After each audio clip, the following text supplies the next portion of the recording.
Kimujifura ready. Ni mtu wa sound hiyo eno TV. Kamera liba.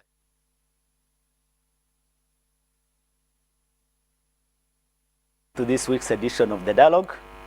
It is the big show, the big time when we sit to look at the big stories which made headlines in the week. My name is Tim Apollo and the panel is set to take you through those big stories. Quite a mixed bag of incidents within this week. The shocking news again of the attack by suspected ADF rebels in Queen Elizabeth National Park sent shockwaves across the world, and more specifically the tourist sector that has been recovering from the effects of the COVID-19 pandemic. 2 foreign tourists and 1 citizen were killed, their safari vehicle burnt, and according to security, the army and other security forces are pursuing the rebels.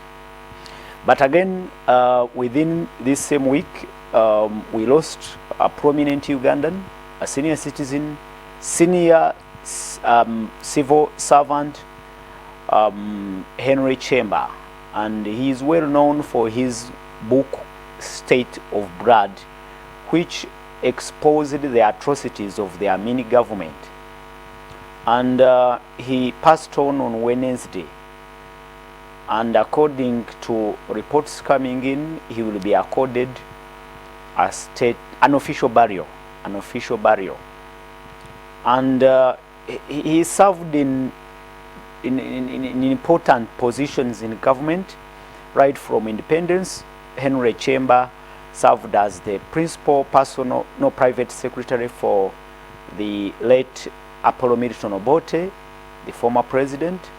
He also served as the health minister in the Idi Amin government before he fled into exile. But when he returned, he also served as the member of the Constitutional Assembly, then the member of the Judicial Service Commission, and many other positions. By the time he died, I think he was still serving as the member of the Elders Forum Uganda. We will pay tribute to the senior citizen Henry Chamber. But again, last week we talked about the fracases in Parliament, but again this week, same and similar things happened in Parliament when they were debating an issue relating to the brutality of security forces in this country, relating to the arrest of National Unity Platform President Robert Sentamu Kyagulanyi at Entebbe International Airport.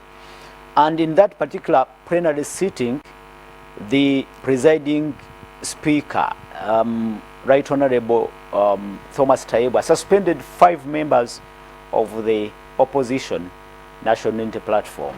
Honorable Bachireke Namboze, Honorable Derek Nyeko, Honorable Francis Zake, Honorable Frank Kabuye, and it all tells us possibly what is happening in Parliament right now. Others think it is real politics, others think it is reason for this, while others think that possibly 2026 may have come early. We'll also be looking at that particular issue. And let me introduce Dr. Gerard Wanzara, and Wanzara is a public policy researcher, a resident panelist. I am happy to see you again on the panel this morning. Thank you very much, Apollo. Good morning, our viewers. Always good to be with you every Saturday, and looking forward to the 2 hours of engagement. In a special way, I also welcome the Honorable Kantinti, whom I've not seen for a long time. Yeah, it's good to be with you on the panel, and of course, my regular harasser. Hard sayer. He's a hard sayer. He's very hard. Who has been hiding for 3 weeks to tell us where he has been. But in one word, how was the week? No, the week was not bad. Of course, the sad moment was when these tourists were killed. You know, that sector employs so many people. and it is so sensitive to what happens that such killings can lead to so many cancellations, and that means unemployment, loss of income to the country, to the individuals. So my condolences to the families.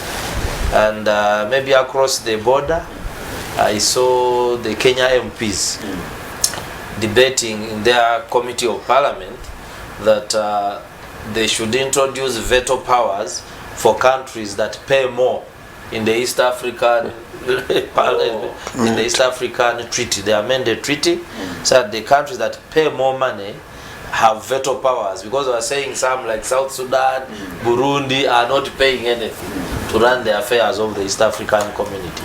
So I think it's something that may find its way in Arusha one of these days. Thank you so much, and pleased to have Richard Baguma back on the panel.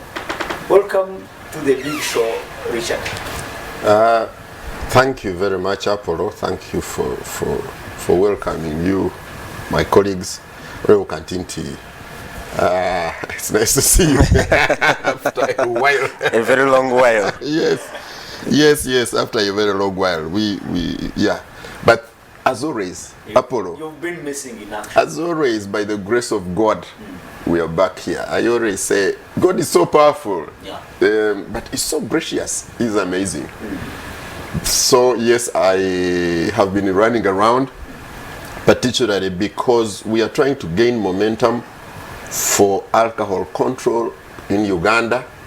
We have the distinct, shameful position of being number 1 in Africa and about number 3 in the world in being drunk. A lot of people talk about it with some happiness. How can you be proud of being the most drunk family on the village? The people don't even want to come and take girls from your home, or girls don't want to take men from your. That's the problem we are facing as a country. And I hope Honorable Kantinti can, by the time we finish the program, be convinced that he should go and support the alcohol control bill. That it will not take away votes from, from him. The week has been sad for the country, I think. I know that we shall talk about it in detail, Apollo. Yeah, true. But the slaughter of the couple on honeymoon that chose Uganda as a tourist destination can hit hard one of the most important sectors of our economy, which is tourism, and that's been very sad. True. Yeah. Otherwise, we are still alive, and we thank God for it. Wow, that is Richard Baguma, communication expert, but also an advocate for proper nutrition. He advocates for alcohol. What may I call it? Alcohol control. Control. We are saying control. Not stopping. Not banning. We are saying control. Nice to have you on. It's a pleasure to welcome Honorable Apollo Kantinti, former Member of Parliament for Chatengo East, a politician and a member of the Forum for Democratic Change FPC. I'm happy to have you on the dialogue this morning. Thank you very much. Thank you for having me and inviting me and giving me the prestige of sitting with such senior members who are very knowledgeable in all aspects. I'm very glad to be here, and I hope I'm going to enjoy the talk show. At least I feel very good, Mr. Baguma. I once dreamt of sitting next to you. I dreamt of sitting next to you on a talk show. On a talk show. So here we are. Yeah. And in one word, how was the week? The week has been on my personal end has been a bit slow, but the week has been characterized by the, let me call it, drama in Parliament, suspension of members of Parliament, and then at the end of it all, on a very, very sad note, as everybody is saying, that tourist incident. In fact, I want to use lighter words. Let me use incident, though lives were lost, has hurt Uganda a lot. a lot of our fortunes are in tourism. As a country, we're not investing enough in the tourism. And then the little we are getting these little, incidents that are damaging our economy, employment, our image as a tourist destination. As we are moving on, Doctor was speaking about the East African community. As we are moving on and trying to get visas for tourists, at the same price as an East African community to come into Uganda, at the same time it's Uganda that is having this kind of issues. So that has been very, very damaging. Yeah. You had an activity at the Forum for Democracy, FDC. Yes. There were elections for youth and women's league. Yes. Yeah, we had FDC, which one? The only one. There's only one. There's only one, and it's at Najanankum. It's only one. And Mr. Baguma knows there is only one FDC. Now the others will not use lighter words. The ones who wanted to make a coup could not take over. They failed, and in other circumstances, when you attempt a coup, we have just been seeing in West Africa, when you attempt a coup and you fail, repercussions are there. Now, in political parties, they attempted their coup. Of course, first we don't go to the extent of death. The ones who are in Katonga. The only FDC is in Najanankumbi. That's the one that is registered with the Electoral Commission. The seal of FDC is in Najanankumbi with Honorable Nadala Mafavi. Our president, Sabiti, Jack Sabiti, is there. We have now our chairman. We have our president, Amriat. We have our secretary general. We moved on. We have now conducted elections for women. They came from all over. They came from all over the country. Youth, we are moving on. So we may have a little bit of this and that, but we are moving on. But in the background, there are still negotiations. This one I can assure our viewers and other people, there are still people who are talking and saying, maybe we made the wrong decision, and that is still okay. They are all FDC. The party is for the people, the supporters, and the FDC members, not for individuals. All right, let's hope for the best for the opposition forum for democratic change FDC, because if they don't put the house in order as soon as possible, 2026 is just around the corner. It's around the corner. And it may affect your prospects of competing and possibly making a statement in that election. Let's go straight to gentlemen. Let's pay tribute to Henry Chamber before we look at the incident, the gruesome incident in Queen Elizabeth. Henry Chamber, I look at him as a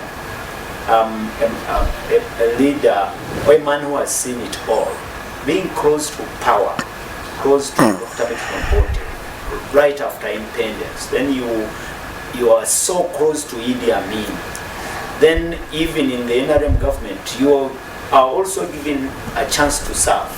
I think he's being referred to one of those outstanding senior public, no civil servants. What do you think, Doctor? Of course, my condolences to the family of Dr. Chamber.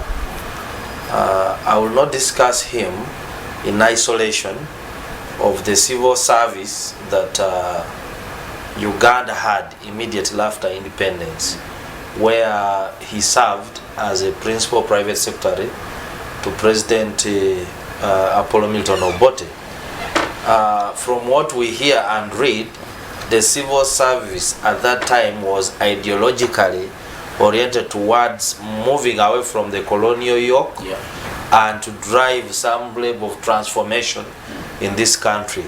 And therefore, the level of thuggery in public service was not really as high as we see it. And therefore, if I'm to discuss Dr. Henry Chemba, I have to relate to the training he got, a very patient civil servant, because without patience, you could not fail to, to take sides at that time, especially with the chaos that came in, and so many people were eliminated. But he managed to survive the politics even of Idi Amin, which was more radical, and so many people were executed, or others were killed using underhand methods. And also, for me, there are many leaders who don't want to write, and yet they are moving encyclopedias of the politics or the history of Uganda. And yet when you write, people come to know the truth. And of course, you keep your history going, that even when governments change, the history is not distorted. In his book, How I Came to Know the Story Around the Killing of Minister Oboth Ofumbi, Oryem, and the Bishop. Yes, at the time, he was the Minister of Health, and in his book, The State of Blood, he says when there were these controversies, he had to go to Mulago and himself, from the source, get to know the post-mortem report about these people. And actually, he confirms that these people were shot, dead, They had bullet bullet wounds before an accident was stage managed along Clock Tower, I think, where they claim the bishop was running away and things like that. So at least he set a record straight, and on that basis, we have been able to know and set ourselves for the future, and to know what went wrong and what was right. Wow. So for me, I will summarize his life as that. Wow. Richard, what do you make of this senior citizen and his service? I don't know if he wrote another book. I had expected, was my expectation, that he would write another book. Besides the State of Blood. Whatever state you would call it. I don't know whether you'd call it the state of juice or... Because, you see, from 1986 he was around. Constituent Assembly, all these commissions, state minister. There has been, there is first, and we've been discussing this, how do we create an initiative that supports our senior citizens, particularly those who have played some pivotal roles. It doesn't matter where, whether in culture or in the region or wherever. And we capture before they go away. I've been discussing this with a few friends. How do we do this? Because we lose a lot of objective stories about our country. What has been happening more recently, generally, is either somebody is angry with the NRA and its leaders, and so writes from that perspective, or somebody is fears to annoy the NRA and its leaders, and therefore writes from that perspective. The challenge you have with that is that then the narrative gets gets some distortions. And then some of the objective narratives get lost. So we've been trying to say, how do you get these? Because when you become older and less service to the country, you are less able to service your health and your needs. And the leaders, our leaders, now have been able to kind of weaponize that and put you in position to say we are going to help you with this, but you must be. So you don't tell the narrative sometimes as you objectively see them. How can we find a way of contributing? And that's the sadness that I see with a lot of these guys going. So I was thinking when I saw that he had gone, he's not a person I had really paid attention to. But I was thinking, this person must be a gold mine Yeah, true. of information about the things that have happened around this country since independence. And this initiative that we have been discussing with my colleague has come back to me urgently now. And when you survey the financing mechanisms, you can actually even find the money to make a setup, and it's a think tank kind of setup, and you are supporting these senior citizens to tell their stories. So as a country, we are losing these stories, and you see, a society that loses these stories has a weak foundation. So I really condole with the family, with the relatives, and what they also must look at the positive side, that they have had a gentleman who has contributed greatly, I'm sure, to his family, I believe, to his people, but also to the nation. Wow. And talking about our senior citizens, I remember like the former Justice Ogola, they are still there, they are still alive. Yeah. Wako Wambus, Yes. they're still alive. Yes. So they have our history with them, and you say that would be a good initiative. I think so, yes. Help them and support them and document that real history. Oh, yeah. Honorable, what do you make of the service of this son of the soil who passed on this week? I also initially had not followed him very much.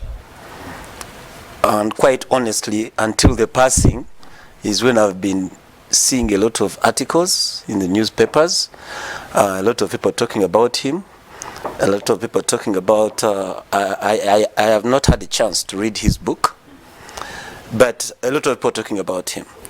And like Richard says here, these gentlemen, all these senior citizens are out there with a lot of knowledge. And this is the lot of knowledge that we can back on to see how we are moving forward. Even when you're driving a car, you look in the side mirror, you look in the driving mirror, and then you look ahead. At least you've got to look at your history, and you've got to find out where you're going to make corrections. Condolences, again, let me also send my condolences to the family and close relatives. But if that is not done, what Richard has been talking about, if we don't learn, let me use the word respect, to respect and try to learn from our elders, the ones who have been there before us, what went wrong, where did you hit your toe? In Uganda, we have a small saying, it's not a proper one, but they say, you know what? The one who knows is the one who jumps the ants. And when he jumps the ants, you don't step where your elder has jumped. So whatever they had, at least we got a chance. There's a book out there. And I think many of us are going to be reading the book afterwards. Right now, I think it has become very popular if you go to the bookstores. We're going to be trying to learn from that history. But we need to do more with that. We need to do it, and in the right ways. There are some very simple ways. Is our, when we talk about National Social Security Fund, is it functioning very well? Can they get their little money? When we talk about them getting their pensions, are they getting it very well? They are moving from all over the country and coming and sitting on stairwells waiting for a pension. And that is not happening. That could be a starting point, Richard. It could be a starting point, and then we go and we see that someone is following up on this. It's coming on very well. We're getting the information very well. And then the other part, we allow it in our curriculum for students. The history of Uganda, in my view, is changing. I was at the Uganda Museum the other day. That's not the Uganda Museum I went to as a kid. When I was seeing kings that were modeled and you're saying this is the actual king who was there, I was there, I was seeing cars that were that came in 1986. Those are the cars that are in the Uganda Museum. I don't know where the other one went. I never saw that one. But our history is being distorted. It's changing, and that's why we need, before these gentlemen who are there at our inception, at our independence, before they all vanish, and even the ones who came later. There are some leaders who have been around, and they came later. Even they came after President Museveni came to power, and they are quiet somewhere, and they don't have so much. We have the ones, the Chirunda Chive Gingers. They left us. He left a book. He left a book. He left a book. Yeah, but we were lucky that we got a book from him. The others who are quiet and are still around and can still pen something down with some guy if they're comfortable and if they're okay. Thank you. Thank you so much, Honorable. And I think it is prudent that most of our senior citizens now are adopting that habit of writing down something. Even who is this former minister? He wrote a book. He was censured. Okay, but they are doing it. They are doing it. But we encourage them to keep putting down that history. We need it. I read that State of Blood, I think like 12 years ago, from cover to cover. It is full of history. It is full of first-hand information of our that violent history of Uganda during the Idi Amin's time. Though Idi Amin's son, you know him, Lumumba, is also out there writing his own history around his father. Yeah, as a son, I think he's trying to struggle to clear the image of the father. It will be very hard because if you have people like us who come from Bale, who knew minister, who are aware of Minister say Wakoli, who was also murdered, and then like my neighbor, the former Minister of Finance, Wakweya, who ended up running away, was sent on duty and ended up not returning. You know that there was real fear. Yes. There was real fear, and of course, Ugandans are never witnessed these public executions like Mm. And then the gentleman I was talking, the leader I was talking about is Matthew Chepere. Yeah, he wrote a book. I have a copy. It's also good history. Honorable Miriam Matembe has written a book. Yeah. Former Chief Justice Janet Katam Museveni has written a book. So we encourage our leaders. Yeah, you see, for me, Apollo, writing a book, Dr. Wadike will tell you, writing a book is demanding. Yeah, true. And when you have a deliberate support system, you will churn out a lot more books. Yeah. Yeah. And then writing a bit of the truth is even more difficult. because many of these people are getting support. Yes, from particularly the president. Yeah. So you jeopardize even when you tell a little truth. You are not sure what little truth What you can tell. next is going to happen? Chemba wrote his book in London. I think he was still in exile. Yeah, but you see, he wrote the book and he had a lot of support. I read the process of the preparation. He had a lot of support from there.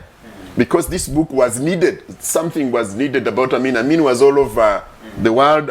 The Archbishop had died, the ministers. There were all these things.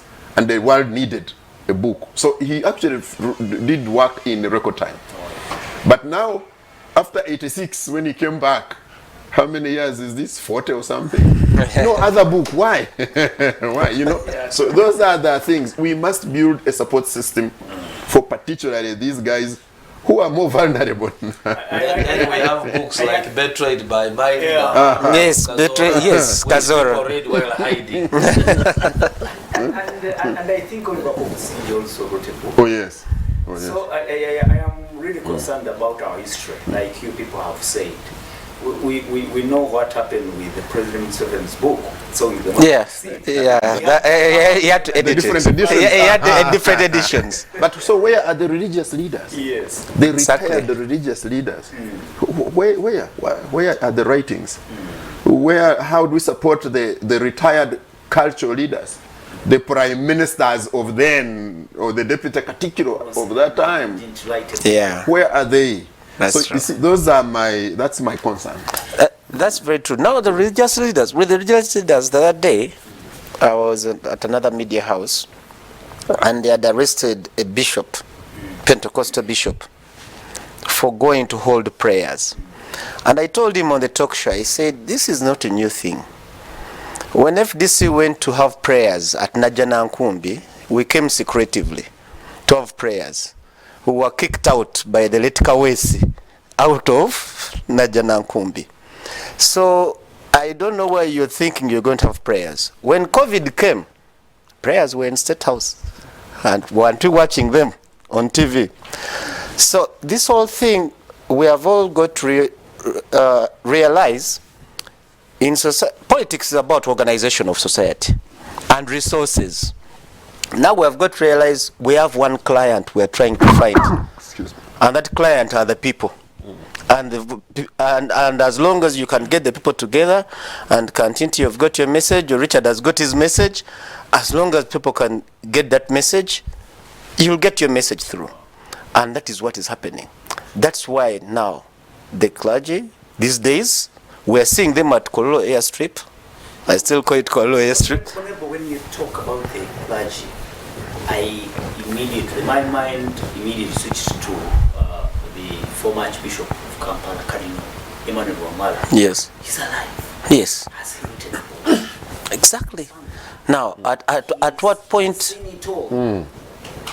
Yes. All our tumultuous political history, he has been there. And that's what we have got to interrogate. At what point did he get in the position which Richard has been describing of being vulnerable, that there are some benefits that could be removed if I make a step against whoever is the power that is whoever is annoys the power that is within.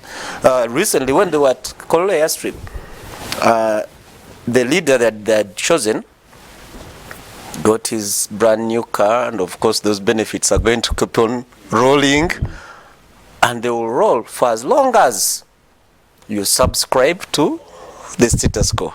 Now, should you kind of try to veer out, I don't think things will be very good.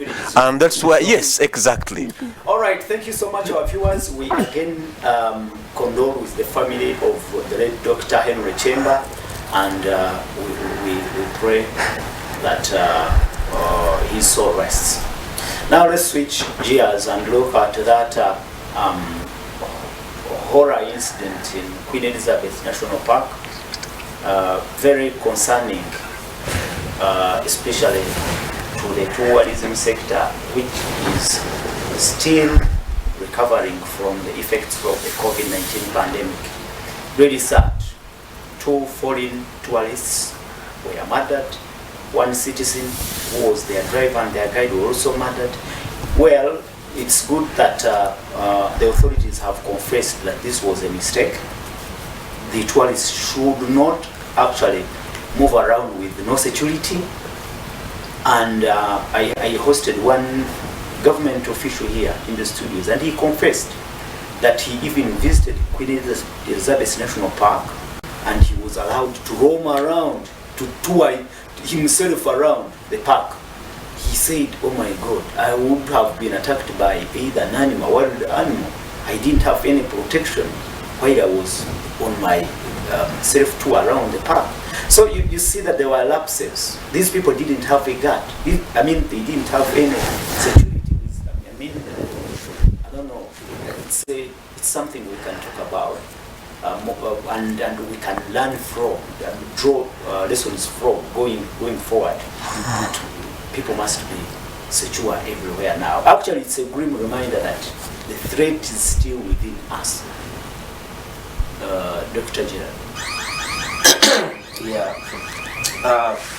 Apple, before I comment on that, the security lapses, it's not the first time that foreign tourists are dying in our parks. I think around 2019 or 2018. Yes, there was death in Semliki. Yes, the German national, and you remember either early 2000, and some Americans were killed in the Windy. But good enough, the murderers then were pursued and arrested, and I think they were killed. Killed. Remember, They were killed. yes. So it is not the first time, and I wouldn't want to put all these things together, and maybe circumstances are the same. Sometimes these tourists, when they go to a place, and I think the Ua people know, some of them don't want to see guns around them. That's true. Because it is strange if you go like to Scandinavian countries, for instance, people don't like guns. Denmark, to see even a gun on the street, even children, if you say let's go for shooting range, say no, it's a no-go area for guns. Yes, with the Americans, they live with them, and so some of them at times don't want, and they want to have that freedom. And the park is so huge, but we can also not underestimate the capacity of the saboteurs, the killers, to plan and target. Like our military, our security official who was saying, probably he might have not been a target. That if he's killed, he will not make global news. But these terrorists know that if they killed these two foreigners who have come for honeymoon, the publicity globally will be so huge, and it will have an impact on the revenues of the government, which the government they are seeking to sabotage. But when I saw the reaction of the president, I think if we know that these fellows are still roaming, it is necessary that we put the measures. They are just across the border. Exactly. And we have just had Rubiriha, where children were killed. Yeah. So I thought in such circumstances they should put preventive actions, and maybe talk about the sector itself that is suffering. Before COVID came, tourism was contributing about 12% to the GDP of Uganda. That's huge. It was huge. And when it came to employment, we had over 600,000 people directly and indirectly employed in the tourism sector. Those with the crafts, the tour guides, those in the transportation sector, so many. And it is projected that actually if we improve our roads, our security systems, our hospitality in the hotels, we can actually, and then we diversify tourism products and only stop focusing on the narrow product of the wild, the animals, that maybe we can actually have more and more tourists. So to me, this was on recovery. Actually now it had reached, since COVID hit, it had reached about 7% of the GDP. And so we're going to see so many cancellations. As we told you, negative news spreads like wildfire compared to positive news. That is why I used to laugh under General Kayihura's time in police. Police would brutalize people, fight, and then the next day they are paying a company to Gandhi and image. Yeah. So how does it work? It can't. People need to see that tranquility, that peace continuous, then they have the confidence to visit. Thank you so much, and Richard. Well, it's a huge concern. I'm only happy that this week Uganda Airlines also opened another route to Nigeria. All this can help us grow the tourism sector, but it is really denting to have two tourists, foreign tourists, die in your country. Even one. You see, when I saw the pictures, I usually the communication mind is is the one. From saturating. When I saw the pictures, I thought these guys did a wonderful job. Were they, the way this job was done, are they that? Rebels. Yes. Are they, these terrorists, are they not smart, and we underestimating them? That was my first question. Okay. aren't we underestimating these guys? Yeah. Because it was a job calculated to get international attention. And they did. Which means it was informed. It was, could it be coincidental? These are the questions I was asking myself. Could it be coincidental that of all the vehicles going, it was this particular one, of course unguarded, and this lack of guarding, it's a lapse, it's a security lapse. We may also be quick to blame the security establishment. But we also have to agree that lapses happen.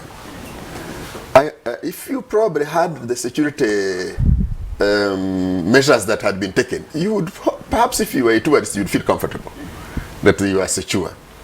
So these guys, and you see, they target a couple on honeymoon. You see, these things add drama. Yeah.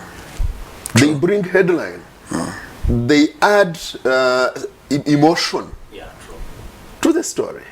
So I keep saying, weren't these ones people targeted very scientifically, very deliberately?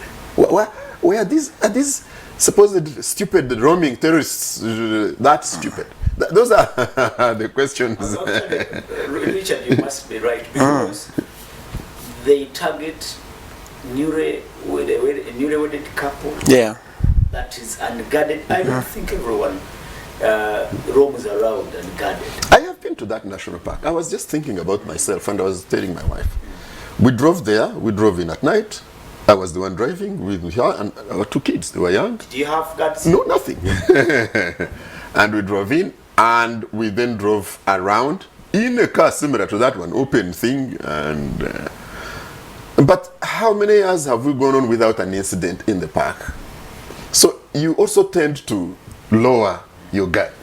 It is likely, even when we had the incident of the children, which really is a red flag, was a terrible crimson flag. Richard, just last week, the rebels, also suspected rebels at Mpondwe border, Attacked a lorry and killed one person.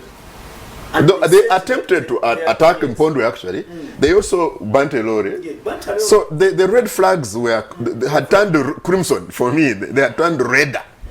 So you would expect that maybe the arrangements would be more, So that was a terrible. But these guys, I went to the communication this brings out, and I said, these guys might not be as stupid. Yeah, as we may think. As we want to portray them. So, if they are fighting back, because we are doing havoc, as we say, in the Congo. If they are fighting back, then they did fight back. Yeah. Cowardly terrorists as we may be. You see, just think about yourself. If you are going to visit Busia, and they tell you that there is a riot in Busia and taxis from Kampala have been stoned. You will immediately get it. Really, you will not go. you see, this is the whole psych. So if you ask the tour operators, the cancellations must be overwhelming. Yet, this is towards this festive season, where we would be having the numbers going up. Coming. And this story, they are British. I was following the stories. I went to read the stories from the local area where these guys were staying. And this guy had been actually a leader. Really? Yes, this guy, young as he is, he had been a leader of the area where he lives. So the story is really in the public realm. The lady is South African actually. So the story also trended. So you can see the damage that this does. So for me then I was looking at how we are communicating in the aftermath of this incident. You see, our communication, I call it a gun trotting communication. We use gun trotting communication. What went wrong in our because what I know is that the head of state even came out very fast to clear the air, to somehow make an apology on behalf of Uganda. He said even the Ugandan High Commission in London will reach out to the families of the family of the bereaved, which I think possibly was the right way to handle this matter. Yeah, but you see, the president will come out telling us that they will pay with their bodies. Yeah, the rebels will pay with their lives. But we have been, if you are seated somewhere and you have been hearing they are now wiped, they are now finished. They're done. But how many statements those have happened? And then the finished, wiped, wretched pharaohs do this. For the people to whom it has been done, imagine the Ugandans that will fear, by the way, who were preparing to go for Christmas. How many, the locals? So we and then when the president posts on X or whatever, what is the supplementary communication that is targeting the source communities of our tourists? That's what I'm talking about. Where is who is the task group that is sitting to do the urgent counter communication that is reassuring, that is empathetic, that is sympathetic, but that is also coached in a marketing language still? That's for me. So if we have an X message to the Bazuku, Can't that be handled by our foreign missions? It's a task group. You see, foreign missions must get guidance from the capital. Foreign missions can only communicate what the capital. Otherwise, you will have mixed messages. Thank you so much, Richard, and thank you so much, our viewers. You can be part of this discussion. Send your messages and observations on our WhatsApp platform 0701609906. Tell us what you think about these topics that we are discussing in the studios. We'll be going for a short break, but when we return from the break, Honorable Apollo Kantinti, my namesake, will be submitting this horrendous attack on tourists, which will directly affect the tourism sector, and we will be coming up with our main topic for discussion: the fracases in Parliament, the drama that is unfolding every other day in Parliament. We discussed it last week. We are bringing it once again because it is not stopping. My name is Semapro. Let's go for a break. We return after a short while. This is The Dialogue.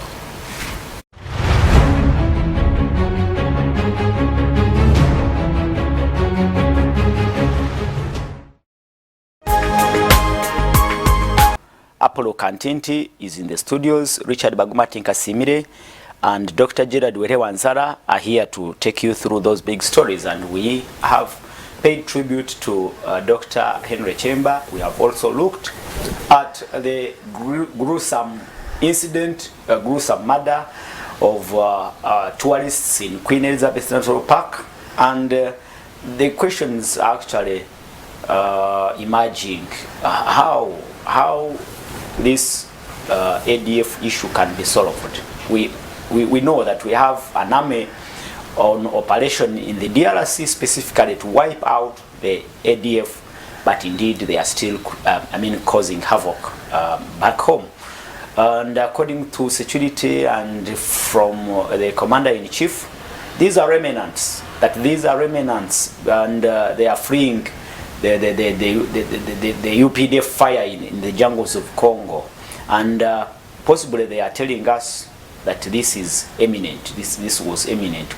There's no way we can avoid it, but we still think UPDF and other security agencies can do better, can do better and protect the citizens.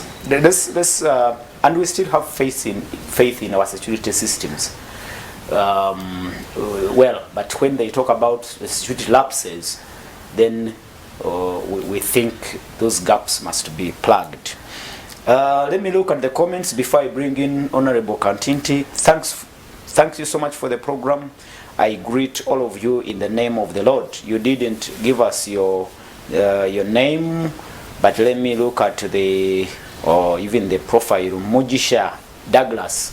Yes, the profile reads Mujisha Douglas. Thank you so much for that appreciation message there. And another message here. he says President Museveni should talk to ADF in order to save Ugandans, the lives of Ugandans. Did at one point our government initiate talks with ADF, or we have maintained? They have always had talks. With ADF? They have always had talks. Okay. I think it's an opinion there that we should that possibly that is what some people think, that the gun may not finish ADF off. I don't know. And President Museveni has always done it. He has spoken. We he has to come in. He has spoken to Kony. He has spoken to the West Nile front, Bank front. Bank front. He has spoken to ADF. There is this little soldier who was killed, who was from ADF. He has spoken to all of them. So they have always had talks. The issue, you know, security has got different departments. Yes, we have our foot soldiers. Yeah. In the USA, they call them boots on the ground. Those are the ones who are now in Congo with Operation Suja. We've got CMI, which has also been well funded, which is military intelligence, which can have this. We have got diplomats who can go and handle this. Right now, we're having the world is looking at Israel and Hamas. And for America to secure 2 of their hostages, they had to go to Qatar. And then secure them from Qatar. Had got to be the go-between. So if all these fronts were working at the same time, this would not have happened. Okay. Also the ADF, much as they might have been punished or finished or crushed or bombed, the ADF would also have a little bit of inkling to go the negotiating way. The ADF is already a terrorist group. It has been declared as a terrorist It has been declared group. a terrorist group. And it, apparently they say it has ties to ISIS, which ISIS is fading out internationally. It has been declared that. But the thing is this, there are more answers that need to be brought to Ugandans. The UPDF, which is very well funded, a very big portion of our budget goes to security. Defense and security. And it goes to classified expenses. And UPDF, their mandate to protect the borders of Uganda integrity. and the people of Uganda. And you're telling me that from one side, the ADF is going to penetrate, come through when you've got your RDCs, your DISO, your GISO, the LC chairman who is not a rebel, probably is not a rebel, and they're going to penetrate and come in, commit these heinous acts, which are calculated, as Richard has been saying. These are calculated and targeted. They know what the effect is, and our image is going. There's some more answers that have got to be given. What went wrong? Who dropped the ball? And how did that happen when we have Operation Suja? In this past budget, the supplementary had got money for internal security. Forget about the first bunch of money they gave them. They had got money for internal security. Why is this internal security concentrated? Is it concentrated on beating up some Ugandans or arresting some Ugandans or doing what? Maybe the ADF are also Ugandans, but they should have been concentrating on the hot spots. Right now we're not hearing about Kony coming from. No, Kony is no longer a problem. We're not hearing about the West Nile Bank. We're not hearing about those ones. It's long time ago that we last heard of Lakwena. That one, she's already gone, right? So now, where is the money being spent? Even the Ugandans need answers. Our image is all getting destroyed. Doctor has been talking about jobs, the jobs that are being lost in the tourism sector. There are many people on that route who earn a lot from tourists. It's now going to be a little bit quieter. There are many, the tour guides, the proprietors of the tour companies who own those cars. Right now, everything is going to be much, much slower. Not to mention the world economy is not doing very well. So somebody is going to say, I'm going to save my money. I'm not going. The local tourist, like Richard has said, he said he has been to the national park before. Probably he was thinking of going back. And right now you may not take him back. He's going to tell you, no, I'm going to remain here. I am not going back there. So within that, in fact, the word communication is not enough.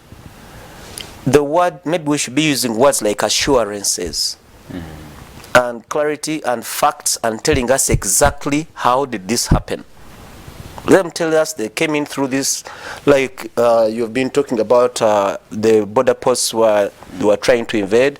We've been talking about the truck that was burnt. Let them start giving us proper intelligence. Let them not tell us this is only for intelligence's eyes. So people are going to get assurances that, you see what, we have blocked this loophole, and so nobody is going to be coming in. Anybody wants to come in, that's fine. But even as Ugandans, yes, the international community and condolences go to the families of the British tourists. They also deserve answers. Yeah. It's not enough to go, but they deserve concrete answers about what exactly happened to the people. The Ugandan people, the taxpayers, deserve those answers.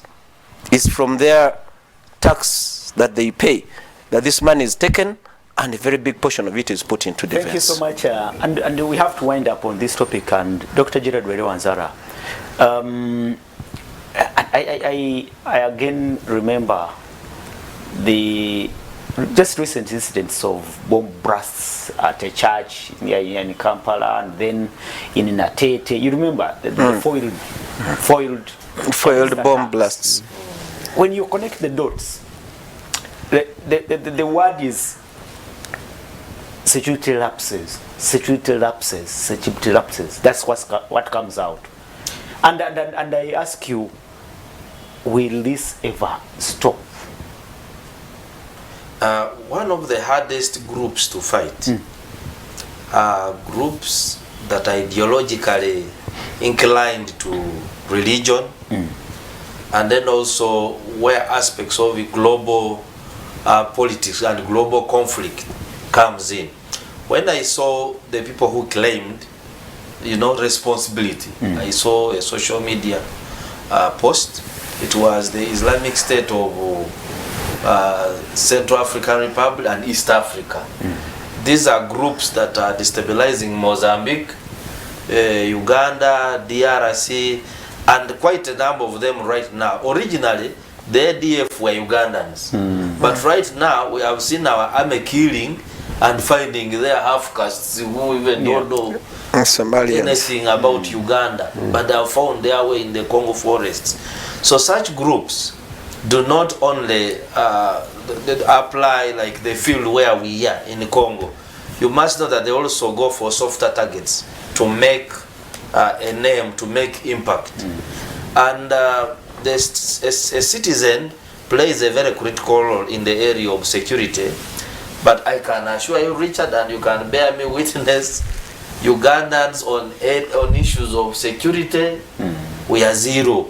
When there is a bomb somewhere, that's when you wake up and you find everyone being checked. After 1 week, we forget. Even in these restaurants, if you are seated at vulnerable places like Lugogo, let's say Cafe Javas, there are so many foreigners there, affluent people are munching their chips, and you find that issues of security are really ignored. Ignored.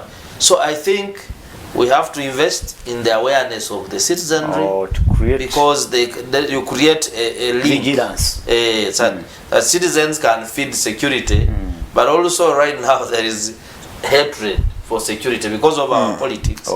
People are looking at soldiers again and police as aliens, as people who don't belong to society. Those are some of the contradictions we must address as a society. Because if you beat me yesterday, how will I give you intelligence? To you for information. Richard, finally. Then you see, I wanted to start from the politics, because of course the ADF is a political problem. Yeah, first and foremost. A lot of the things that translate into security are often as political problems. So the ADF and those groups that are motivated, even when they face the highest levels of risk, because we have seen them decimated, many of their people decimated again and again, but you still find people going to be part of this. What are those things? What are the push factors? Yeah. Yes. So because we try to address the pull factors, but what are the push factors? I think it's very important to address them. The second thing is where the population, I've seen the population held in the case of these religious institutions where the blasts and things were foiled. Where they are cooperating, why are you having cooperation there? And in the other place they are not cooperating. So what do we need to do to strengthen cooperation with the civilian population? So I think we also need to be asking ourselves, but also where there are lapses. So government should invest in civil, military or security cooperation. Yes, and we should look at what, if this happened here, was a best practice. What was it that was motivating these people? And the other people are not motivated. Yeah, but also if there have been security lapses, and some people are responsible, sometimes to reassure the public is you crack the whip. Oh, the some people take responsibility for this. Yes, you crack the whip. But if it remains, or it seems to remain business as usual. You remind me when we had an incident in Mogadishu and Uganda lost more than 50 soldiers. President Museveni threatened to crack a whip and he did. He did. But here, because you have these repeated kind of incidents. Yes. So that also, what does that tell us? When it looks to be like business as usual. We are civilians, we don't know. Yeah. You see, that's what I'm saying. That for us, it seems like. So their expectations, and then like, what is going on? Okay. Maybe it is the way the government operates. It's this particular government. Because why Irish thieves still, you know.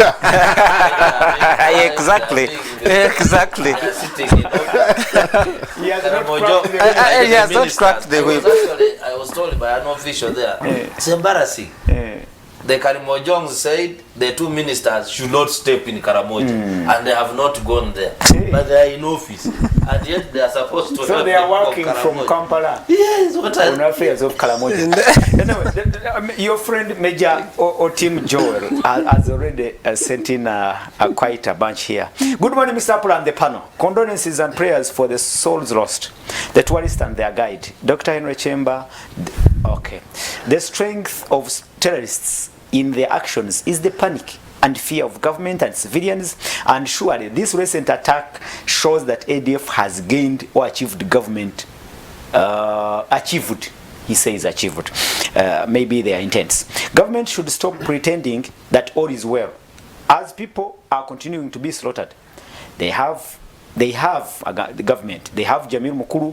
Why can't the government discuss with him, since he's a leader of the group, so that they know that what this group want? Lack of motivation and intelligence of our armed forces, IUPDF, UPS, that is UP Uganda Police Force, is the cause of all these killings. The president is condemning Uganda Wildlife Authority. Yeah. Yet most of them have sticks. Really? I don't think they have sticks. Batons, etc. They are being faced with guys who have firearms. Hell no. I don't know, you will tell us. Who are guys really carry sticks and batons? No, I think these are armed. One of the most armed countries. Yeah. One of the most armed sectors. Security branches. Tourism security units. Yeah. Is the Uganda Wildlife Authority. He says, solution today, our boundaries on the side of Kenya, Rwanda, Tanzania are relatively safe. Is it hard to build the wall on the side of Congo and South Sudan so that they is highly controlled. Otherwise, we shall continue saying isolated cases forever. I think we can't build a wall. We can't build. Actually, we need We're to break building down a, even the we're barrier. building a road. We're building a road. Just this week, President Museveni and the Tshisekedi signed an agreement to allow free movement. To even remove. We have another comment here. Good morning, my brother. There are so many enemies of Uganda, e.g. the government institutions which entertain investors but don't protect them. Oh, let's leave you ADF, leave financial rebels, or he quotes capital. Okay. Money is frozen but not refunded to the clients who are Ugandan. Don't we need answers? And she's Jackie. And her message is... No, I think this one is talking about the Financial Intelligence Authority. Yeah. No, the financial rebels, I think he talks about the fraud and and the interventions is going on and intervention. Thank you so much, Jackie, for your message. And we have to wind up on this whole issue. Do we need our government to negotiate with these terrorists? But you see, the Honorable Kantinti has already said this. The negotiating approach has been on since '86. Okay. So there's nothing new in negotiating. And so if the negotiating will improve the well-being, the security situation of the Ugandans, why not? I don't see anything else. Dr. Werike talked about the fluidity of the groups we are talking about. The ISIS. Those are global. Yes. Terrorists. Who are you talking to? Whom do you talk with? So that also must be put into consideration.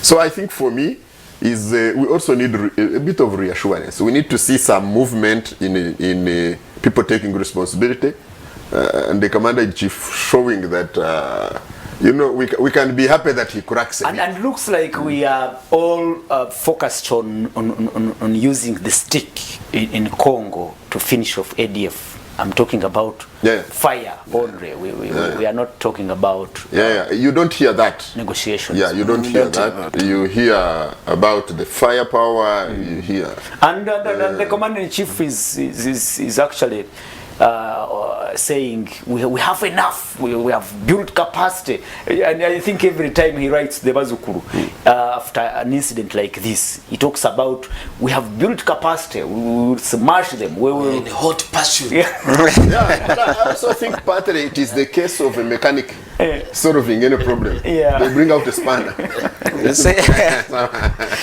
it. We have built capacity. I agree, we have built capacity. That's the same saying in English where they say when you get a hammer and you give it to a carpenter and you give him a nail and you don't give him what he's going to build, he's going to end up banging walls smashing everything in that. Now when you get enough machines, the capacity is there. The machines are there.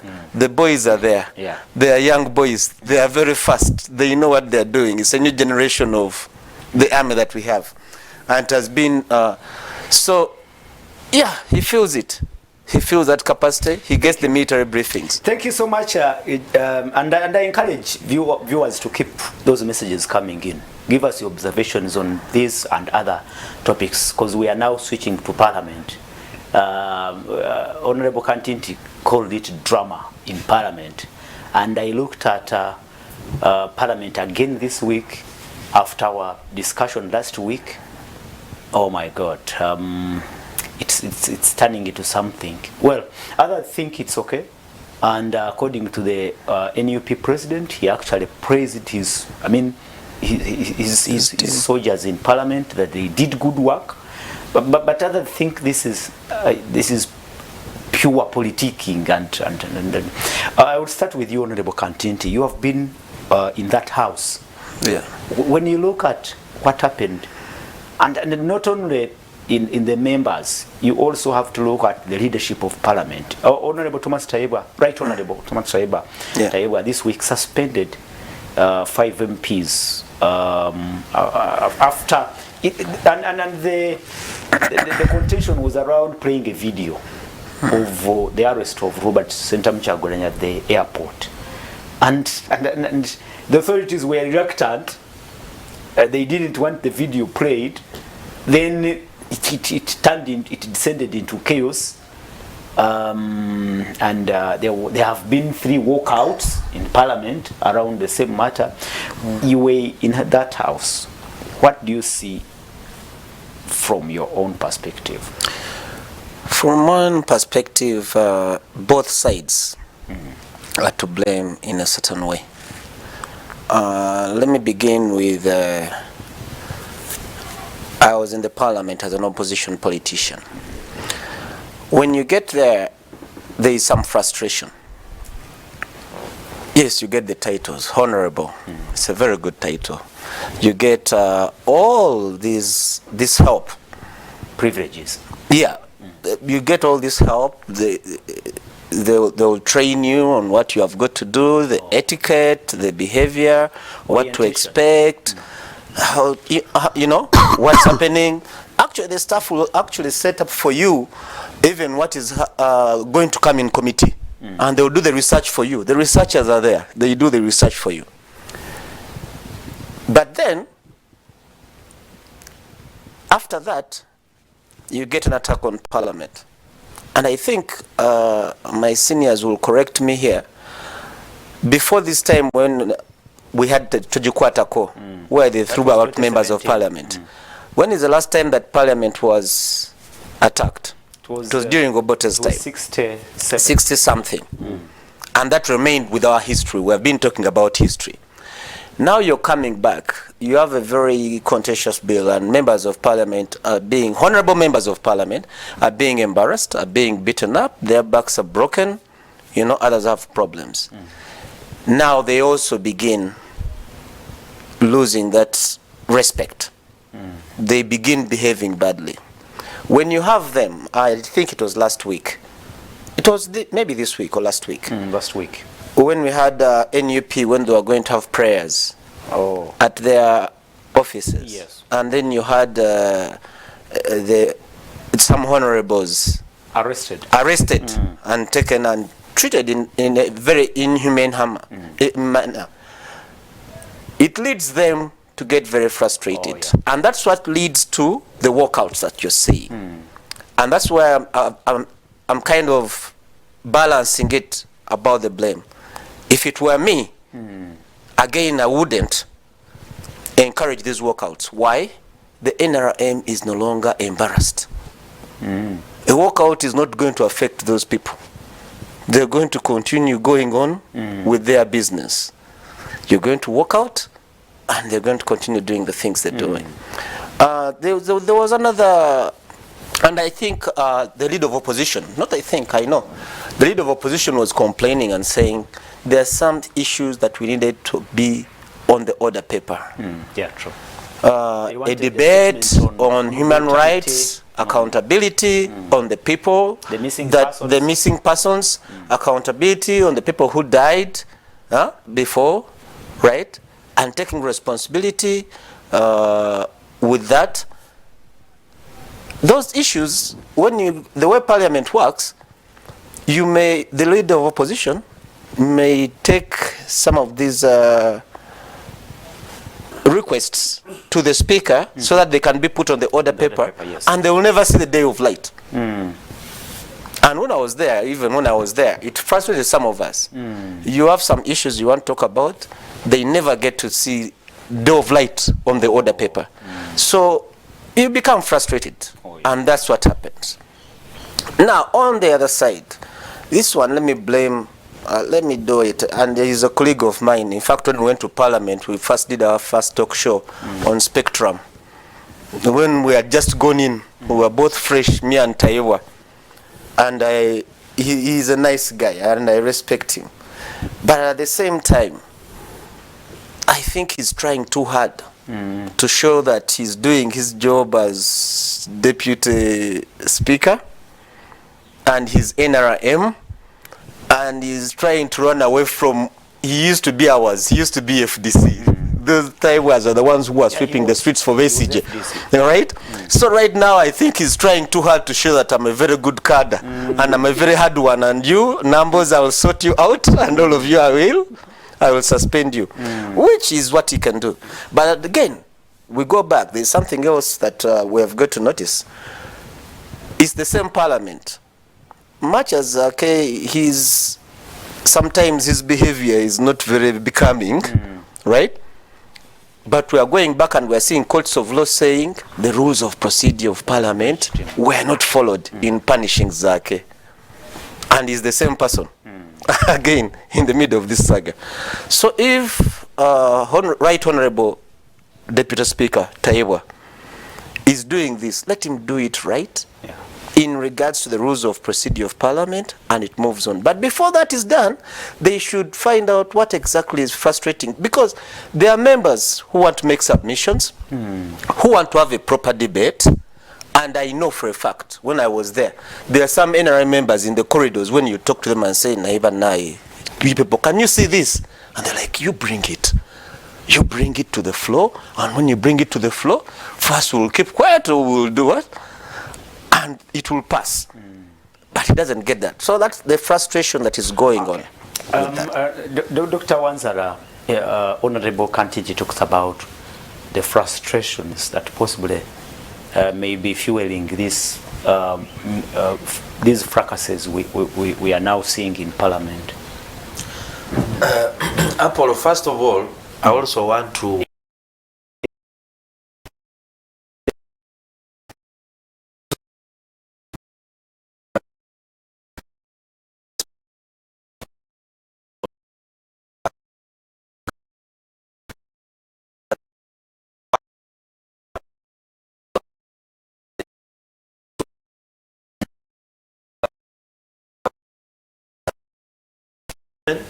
and for the last about 6 years, my work has been around Parliament. I have seen Parliament deteriorate from something to what I cannot describe. It's just a week ago when we were here discussing, and I pointed to the rules of procedure of Parliament. One was in relation to defamation, whereby a committee chairperson or a speaker, if you feel that someone was defamed, they may subject someone to the committee rules. But this is inside during the course of the duties of Parliament, within Parliament. It does not talk about where two political leaders, like says a Noop guy, and then Kinyamatama, who is an RM, who are fighting for political control of Rakai. That he goes and addresses a rally there and says a word, and then you bring a video, you play it in the plenary. That is wasting the time of Parliament and using the plenary and parliamentary resources to sort personal things. And this is clearly why Zake, with all his manners, because I'm not really saying he's a gentleman, and I think we need to define who we call honorable in that house. I worked with an American guy, and he starts calling every MP honorable. He laughed. He said, for us, it is either senator so and so, Congress so and so, because not all of them are honorable to be called honorable. So I know there is a problem with and his in Britain behavior. they've got senior fellows With his behavior. But now you give him an opportunity to actually expose the ineptness that is happening within a Parliament. So I have seen some NRM MPs disagreeing and saying this thing would have not been brought here. And actually the committee is the one on trial now. Because I say, can we hold this in camera? Why are you holding it in camera? We want to see. How are you trying it? How are you applying the rules of procedure? Doctor, fast forward to the incidents of this week. No, just I'm now building up my point. Now, the incidents of this case, one of the critical roles of Parliament is to promote human rights. True. Have human rights been violated in this country? Yes.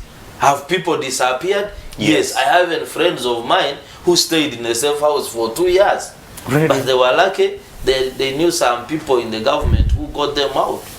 We know that the family of that Chibarama is still crying. The guy who was going, and that we know that a leader of government business stood one day on the floor of parliament and said, admitted.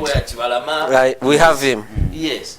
So, if we cannot use the institution of parliament to promote human rights, if you are able to bring a video of Chinamatama from Rakai and you play it in the plenary, why don't you play a video which is talking about human rights of Ugandans?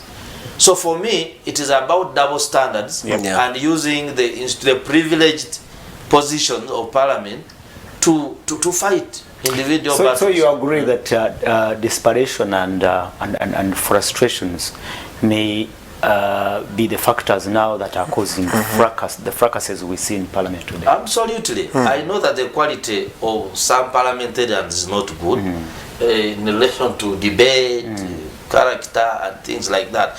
But I have seen people like Impuga, there are some brains there. Yeah. The Mwanga Chivumbis who reason, and you really see that. So parliament should be a place of rules, a place of debate, of discussion, but it should not be a place where, because I'm a presiding officer, I can just wake up and say, I have this power, so I can do it. I'm suspending. I have seen the people swearing, so and so will never enter that commission or this again. Why? Is the institution yours? Exactly. Richard, you can tell us what you think. And unfortunately, you didn't have time last week to speak about this particular matter. And, no, I usually go back and look at the... But now there are several incidents that are happening, and plenary sessions turning into shouting contests. And people behind, the voters now are looking at parliament as a sham. And actually, let me tell you people, I have heard people say, can't we do away with that parliament? Look at, that is the level where we have reached. Yeah, but you see, my usual problem is not to keep attention on the context. That's my usual problem. When you have a school where the head teacher's office is that, even when you have cleaners in the school who are on the payroll, but the cleaner doesn't come, and so the head teacher's office has cobwebs because it's not being cleaned. The head teacher's papers are scattered all over the office. And then you expect order in the classroom. I have a problem with that. That you don't take the context. So we tend to say, and I mean, like my colleagues are based, the quality of parliament has gone down. Who is the headmaster here? The quality of parliament has presiding gone down. officers. If the quality of parliament has gone down, but tell me, which institution's quality has not gone down? I want to pick one. The judiciary. That's a very big question. Yeah. But that's what you see. Yeah, so that's why I have a problem. Legislature. Yeah, and you had the presiding office of parliament who was accused of contradicting the executive's positions to protect the sanctity of parliament. That one was fought and thrown out. Yeah. So who is taking down the quality of parliament? That is why I asked you. You see, that is why for me, I don't want us to debate, and the viewers, to take parliament, shoot at parliament, condemn parliament, start asking if it's necessary, then you are playing into the hands of another force, which is happy that these institutions, all of them are dead, and there's no accountability. So why I don't want to be pulled in that direction. No, I want to say, I want to look at the context. I want to look at the forces that are bringing down state institutions, including parliament, and oppose those. That That is for me. Where am I? You see an invisible force. No, it is visible. It is there. It is not invisible. It is there. We fear to talk about it. We know why. You are talking about safe house. Somebody staying Wait a 2 years, 2 minute. friends. Wait a minute. Yes, okay. I was going to tell you also about my friend. Has National Theatre shifted to Parliament of late? The problem with that house is its leadership that has decided to take sides, yet they are supposed to be impartial. If the leaders can't control the honorable members, then we are headed nowhere. NRM has reached a point where they are no longer ashamed to do anything, whether lawful or unlawful. It will not stop saying that all those guys need leadership training, otherwise national issues would not be attended to other than personal issues. God have mercy on Uganda. Oti Major Joel sends in Yeah, but message. Wait a minute. What's the Wait a cost? minute. You are pointing to the headmaster. But here, and I think Honorable Kantinti raised it. One, the leadership itself, how it is handling the matter, Yeah. the leadership of Parliament, how it's handling the matter. And again, I think the last part talked about the futility of all this, that even if you do what, even if they walk out, this the opposition walk out or walk-ins walk out. They are no longer ashamed. What is the cost of impartiality that the major is talking about? There is a cost to impartiality. What are the benefits of partiality? There are benefits to partiality. So the leadership cannot be impartial. Can no longer be So you impartial. have to weigh, what are my costs if I'm trying to be impartial? But what are the benefits So if the I'm leadership partial? of Parliament are acting under duress. They're acting under the force of the visible force you have talked about. Yes. I would not answer that one in the negative. I would answer it in the affirmative. All right. And I am like, this ostrich behavior that we have as people, as elite, as voters, where we are allowed to be taken into a direction of shooting at a victim, and we keep shooting at that, so bringing this victim down, and we therefore contribute to the murder of institutions, which has been to the erosion which has been going on. I don't want to be part of that. Okay. Yes, of course. Let me hear from Namesake. That is very true. That is very true. Honorable, wait a minute. Pastor Ronald from Iganga says President Museveni has been using stable security slogan in all the previous campaigns, but these days he has relaxed this. Don't you think Ugandans need to be reassured of security? I think that is what you talked about. Thank you so much. Just Pastor. one thing. So who deploys the people who beat members of parliament? Yeah. So maybe these are the questions we should be answering. So who is eroding the sanctity of parliament? Exactly. No, but Yeah. If you deploy and beat me and break my back, no. don't you think you are breaking my back to be partial? But I think How many deployments have we had? Who deploys on the sanctity of court? Yes. Has it the deployment happened? I'm asking, we need to, and I don't want to take you back to 2017, to the debate of 2017, because luckily I was in that parliament, inside that parliament, when that incident happened. Okay. Chaos ensued in parliament. Chaos ensued in parliament, and immediately the sergeant at arms had to run and protect the mess, and people were standing on top of the tables. Yeah. The microphones were being broken. I'm still asking myself, what would have happened then if nothing had happened? Let me say, Apollo, no. Let me conclude on this. in plenary, Let me yeah. conclude on this. Yeah. You talked about the order paper. Yes. This question that made the MPs walk out was brought in January. Yeah. They said, Missing persons. let's go and meet a statutory investigator and bring you answers. It's now October. So what do you want the guys to do?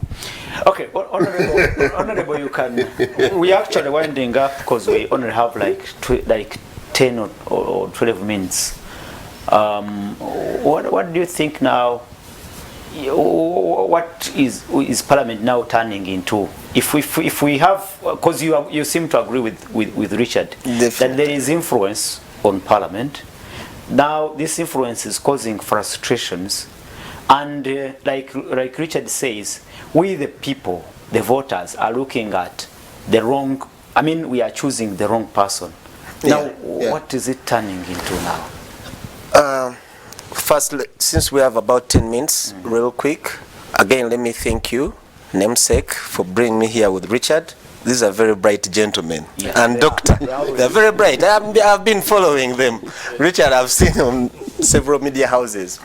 So he has said it all. And he has just fallen short of talking about the head of state, the president, who is heading the executive, and who wants to unconstitutionally, derail the other arms, the judiciary, right, and the legislature, and he wants to keep in control. He has asked you a question, very simple. Who deploys the people who attacked courts of law when they were rearresting BCJ?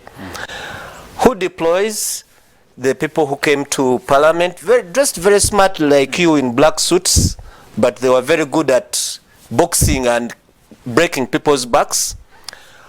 Who influences the election of the speaker and the deputy speaker? Who authorized the one speaker, and she was my speaker, the one speaker who again went against the executive and was saying parliament is independent?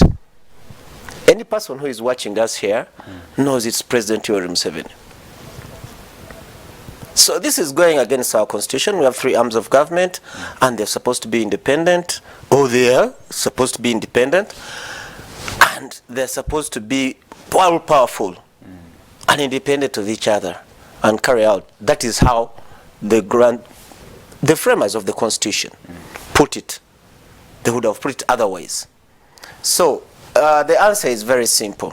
And who? This is maybe the final one. Who was the one who, from 1960, you corrected me, it was 1961? When Apollo Milton Obote sent 66 when he sent his people to the parliament, and it comes back, and it comes back, and it passed, and it happens. So you see this kind of thing, and this is what we're talking about, our history. If we talk about more of these things, if our elders write more about these things, we get to know more about them.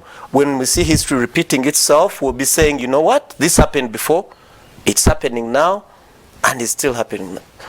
But for my comrades who are on the opposing side, I again request, these people are no longer getting embarrassed.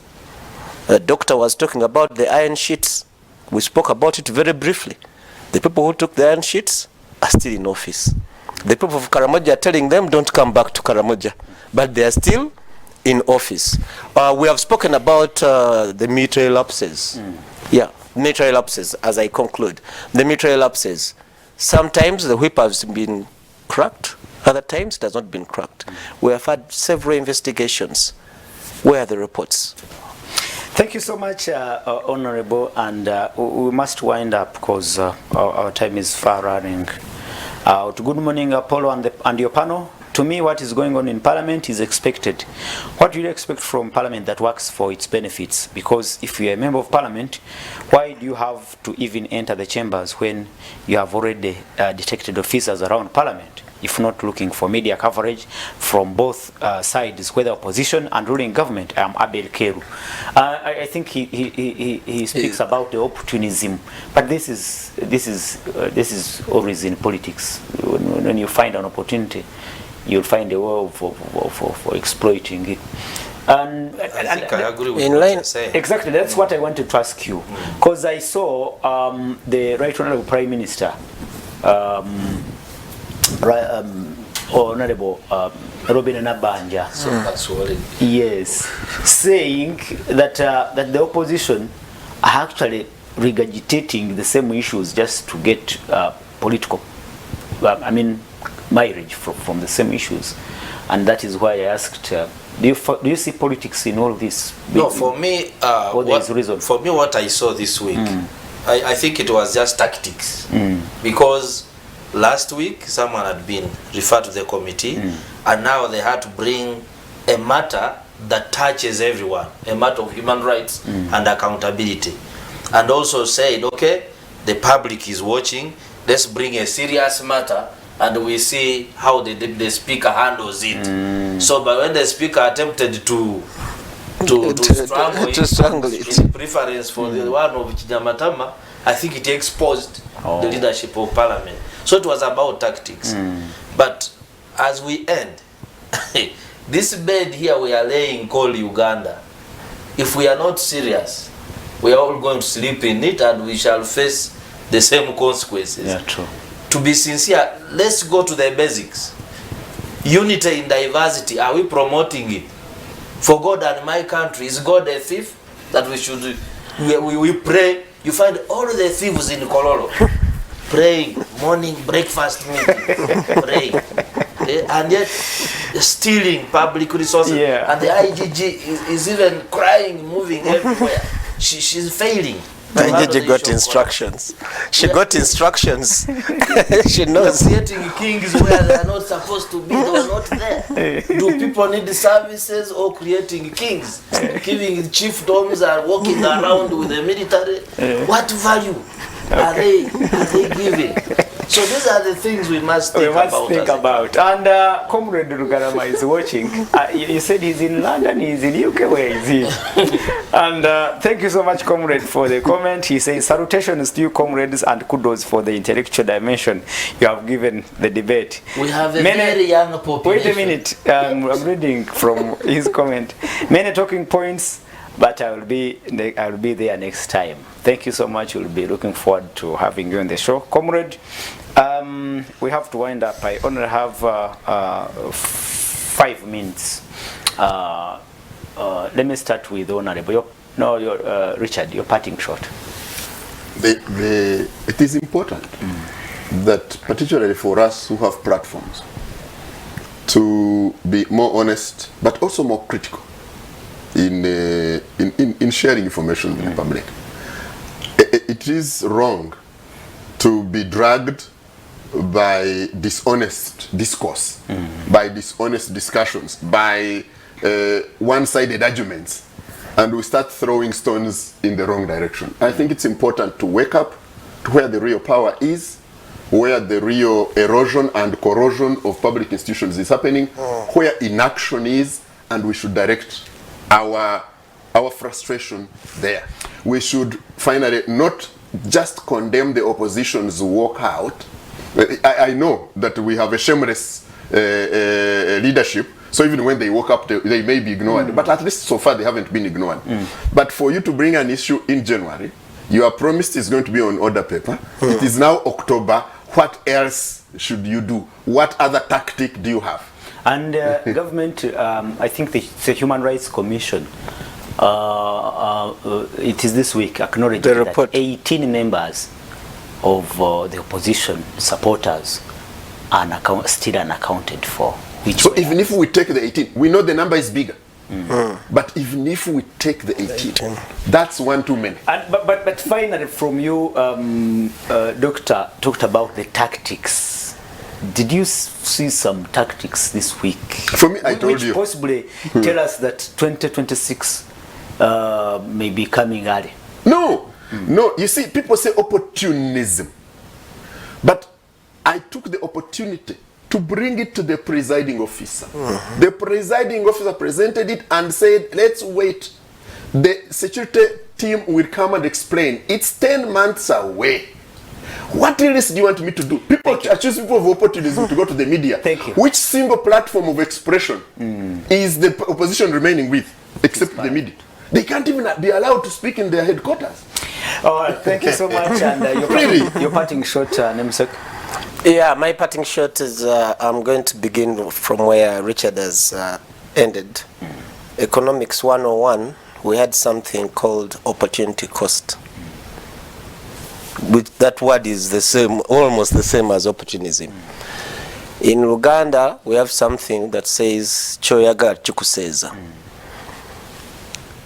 If you want to get something, there is a cost for it. Yeah, true. As Richard has been explaining, if it came up in January and now it's October, you've got to do something different. When the situation is not normal, don't expect to behave normally and you get the same results. Good. And the English also have a saying that says, circumstances mold character. Wow. That character is coming from the circumstances that have been put around them, the frustration, the caging, both within plenary, the abuse of, you said you are there, you're a reporter with Parliament.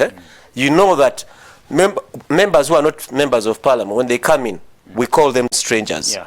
We media. But the strangers, but the strangers came in and took over everything. So these circumstances are all molding this, and it's going around the whole country. Thank you. Finally, from you, just 1 minute, and you give a parting shot. Okay. A study was done by Afrobarometer. It's a very credible research institute in governance, and thousands of Ugandans were asked how do the level of trust of their leaders, and then the response when it came to the president, only 29% of Ugandans trusted a word from the head of state, and then 23%, 26% trusted a word from their member of parliament. So you can see that the difference, the level of trust.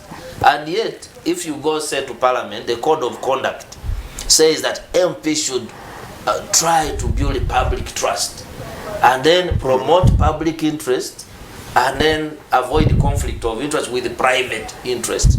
So if we are having a situation where the citizens don't trust the leadership, it is a time bomb. It's a time bomb. Thank you so much, our viewers. And even this week, the presiding officer in the House reintroduced new rules. Actually, they are not new rules. He read out the old. I call it a riot act. But today, I was concerned if members of parliament are still reminded about dress code of parliament. It's still a problem. Apollo, let me tell you, you cannot correct injustices with unjust rules. It will not work. You imagine a presiding officer, if he was the chief executive, trying to abuse all the power. and by the way, he has promised to name and shame those ones who never get up, that he doesn't catch their eye. He promised in the last plenary, he promised to name and shame those who do not attend plenary and later on complain that he doesn't catch their eye. To the leadership and members of parliament now know that the eyes are on you. We are watching. We are waiting to see how this the owners of the house. My name is Simapolo. I have to thank the panel, Baguma Richard Tinkasinde, Dr. Jeda Duere Wanzara, and Honorable Apollo Kantinti. Thank you so much for your time. Thank you so much for these deliberations. Thank you so much, our viewers, and the comments that came in. Thank you so much. We'll be back here next Saturday. God bless you. God bless Uganda. Good afternoon.